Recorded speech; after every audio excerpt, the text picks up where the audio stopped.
Bonjour à tous les gens, j'espère que vous allez bien. Aujourd'hui on se retrouve pour la première vidéo de comment bien démarrer sur Scratch.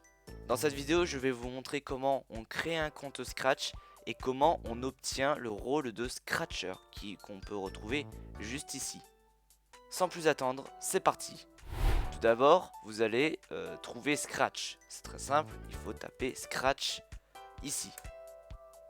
Vous allez cliquer ensuite sur le premier lien qui est ici. Une fois sur cette page, vous n'avez pas de compte. Donc vous allez rejoindre Scratch. Vous allez ensuite mettre un pseudo. Alors attention, par exemple, il y a des pseudos, ils ont déjà été pris. Genre par exemple, si je mets test, le pseudo a déjà été pris. Donc essayez essayez des pseudos qui vous ressemblent et qui n'ont pas été pris. Ensuite, vous allez créer un mot de passe. Une fois que vous avez créé un mot de passe, vous faites suivant. Vous allez sélectionner un pays, donc en l'occurrence on est en France pour moi. Quand je suis né, on va mettre une date au pif, août 2006. Je précise que août 2006 ce n'est pas ma date de naissance, voilà. Vous pouvez vous sélectionner votre genre, donc moi en l'occurrence je suis masculin, et mon adresse email, et vous devez ensuite mettre votre email.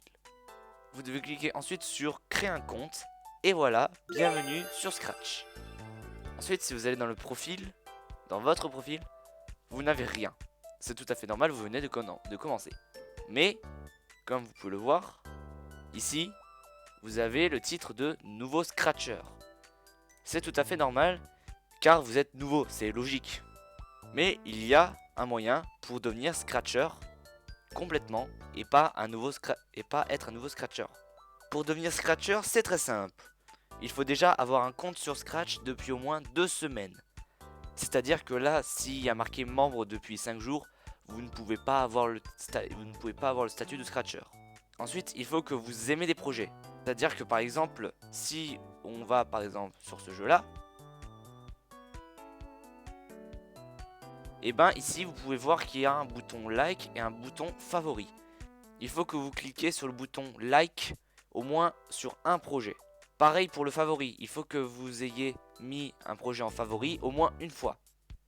Ce n'est pas tout, il faut ensuite mettre des commentaires. Il faut que sur un projet, n'importe lequel, vous ayez mis un commentaire. Après je dis des projets, mais ça peut très bien être sur des profils d'utilisateurs ou des studios. Et il reste une dernière chose à faire, il faut valider votre adresse mail.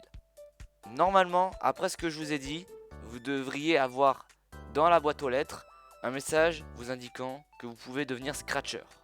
Là maintenant vous allez me dire, mais c'est quoi l'avantage d'être Scratcher? Et ben être Scratcher ça vous débloque quelques fonctionnalités. Par exemple, vous allez pouvoir créer des variables cloud, c'est-à-dire des variables qui vont influer sur tout le monde. C'est-à-dire que vous pourrez par exemple créer des records mondiaux. Par exemple, si dans un platformer un mec met un certain temps, et ben ce temps, si c'est un nouveau record, il sera placé dans la variable cloud nouveau record et il sera vu par absolument tout le monde qui joue au projet juste après. Mais ce n'est pas tout, vous pourrez également avoir la possibilité de créer des studios. Des studios, c'est ça. C'est des endroits où sont hébergés des projets. Je crois avoir tout dit, j'espère que cette vidéo vous a été utile pour commencer sur Scratch et on se retrouve pour une prochaine vidéo pour vous apprendre à comment utiliser le créateur de projet. Allez les gars, ciao!